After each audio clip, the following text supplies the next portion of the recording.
যে নিজের টাকায় রিক্সা কিনতে পারে না সে আবার বেটটিও খায়। রিয়া, এই রিয়া, কি ব্যাপার? কি হয়েছে? এইভাবে ডাকতেছো কেন? কোনো সমস্যা? সমস্যা মানে? অবশ্যই সমস্যা। এই, তোমার বাড়ির লোকজন আমাকে কি মনে করে? মশা মাছি মনে করে নাকি? কি আশ্চর্য! আমাদের বাড়ির লোকজন তো তোমার কত আদর যত্ন করে। তুমি কখন কি খাবা না খাবা সেটা নিয়ে ব্যতিব্যস্ত থাকে। এইভাবে বলতেছো কেন? ফাইজলামি করো। সবাই আমার সম্মান দেয়, এইটা বুঝি সম্মানের নমুনা? হ্যাঁ, সেই কখন আমি ঘুম থেকে উঠছি, আমার বেডটি কই? কি? তোমারে এখনো বেডটি দেয় নাই? না, ধরো, আমি হারামজাদির ব্যবস্থা করতেছি।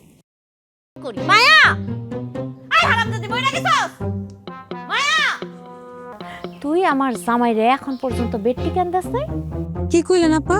আরেকবার কন তো। ফকিন্নির বাচ্চা, তুই কি ঠসা? তুই কানে শুনস না? এত বেলা হয়েছে তুই আমার স্বামীরে কেন বেডটি দেস নাই?